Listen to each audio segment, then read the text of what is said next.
Assalamualaikum warahmatullahi wabarakatuh. Perkenalkan, nama saya Ulfi Karisma Fadila. Saya dari kelas Ekonomi Syariah G semester 2, Fakultas Ekonomi dan Bisnis Islam IAIN Ponorogo. Di sini saya akan sedikit menjelaskan tentang tahrij hadis guna memenuhi tugas mata kuliah studi hadis. Oke, langsung saja kita simak penjelasannya ya. Bab pertama yang akan kita bahas mengenai urgensi tahrij hadis. Hadis merupakan sumber hukum Islam kedua setelah Al-Quran. Dalam pengkajian hadis, didasarkan pada sanad dan matanya. Sanad sendiri merupakan urutan para perawi hadis yang sampai pada Rasulullah SAW. Sedangkan matan merupakan isi dari sanad tersebut. Pengertian tahrij hadis. Tahrij sendiri berasal dari kata khoroja yang berarti keluar. Sedangkan menurut etimologi bermakna mengeluarkan, dan secara terminologis artinya segala sesuatu yang disandarkan kepada Rasulullah SAW, baik penyandaran itu valid, disebut juga hadis sahih maupun hasan, dan juga tidak valid, disebut hadis dhaif dan maudhu'. Sesuatu yang disandarkan kepada Nabi belum tentu valid dari segi perkataan, perbuatan, dan yang ditetapkan beliau. Maka itu perlu dilakukan kajian hadis dan tahrij hadis untuk menguji kevalidan atau kualitas hadis ini. Dalam perkembangannya, tahrij hadis lebih berkembang daripada ilmu-ilmu hadis lainnya, seperti tarajum al-ruwat atau kajian biografi para perawi dan nasih wa mansuh. Namun praktek tahrij hadis sudah lebih dulu dilakukan pada awal perkembangan ulum al-hadis. Pada mulanya, tahrij hadis dilakukan untuk mengetahui letak sebuah hadis pada suatu kitab. Namun seiring berjalannya waktu, ulama melakukan kajian tahrij terhadap kitab yang beredar di masyarakat dari segi kualitasnya. Dan itu berlaku sampai masa sekarang. Yang selanjutnya adalah metode tahrij hadis. Metode tahrij hadis yang pertama adalah metode indeks nama sahabatnya. Metode ini digunakan ketika nama perawi sahabatnya diketahui. Pengguna metode ini harus meyakini terlebih dahulu sosok sahabat yang meriwayatkan hadis yang akan ditahrij. Yang kemudian dilakukan penelusuran hadis pada buku yang metodologi penulisan hadisnya berdasarkan urutan nama-nama sahabat.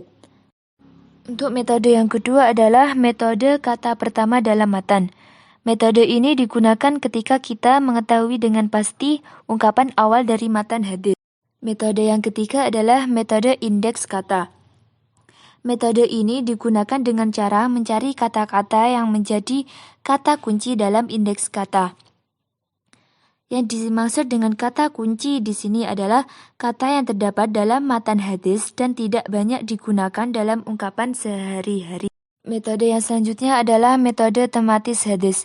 Metode ini digunakan oleh orang yang memiliki cita rasa ilmiah atau kemampuan ilmiah yang memungkinkannya menentukan tema bagi hadis yang sedang dikaji. Semisal, hadis yang dikaji memuat tata cara melaksanakan puasa, maka penelusuran dapat dilakukan pada kitab sunan. Jika hadis yang dikaji memuat anjuran berbuat baik dan menjauhi perbuatan buruk, maka penelusuran dapat dilakukan dalam kitab yang khusus mengoleksi hadis tentang targhib wa tarhib. Metode yang kelima adalah metode penelusuran berdasarkan kondisi matan atau sanad. Beberapa hadis yang terdapat dalam suatu kitab yang memiliki kekhasan sendiri. Kekhasan itu bisa ada dalam sanad maupun matan hadis. Jika hadis yang dikaji memiliki ciri dan tanda kepalsuan, maka kita dapat melakukan penelusuran dalam kitab yang khusus mengumpulkan hadis palsu. Prinsip-prinsip dasar tahrij hadis. Yang pertama yaitu tahrij bersifat mandiri. Maksudnya, kajian terhadap hadis dilakukan pada satu sanad periwayatan, tidak dilakukan untuk semua sanad hadis yang ada. Yang kedua, memberikan informasi sebanyak mungkin terkait hadis yang ditahrij. Misalnya, penilaian ulama atas kualitas hadis itu, ketersambungan sanadnya, sanad lain yang menguatkan atau justru yang matannya bertolak belakang dengan hadis yang ditahridz. Kemudian penyebab kedhaifan hadis.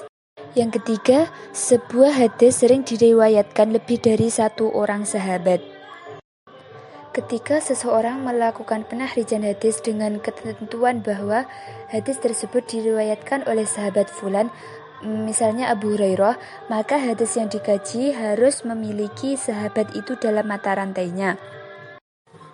Sementara jika perawi sahabatnya tidak ditentukan, maka kita dapat memilih dan menentukan hadis mana saja yang akan ditahridz. Yang keempat, dilakukan berdasarkan substansi matan hadisnya.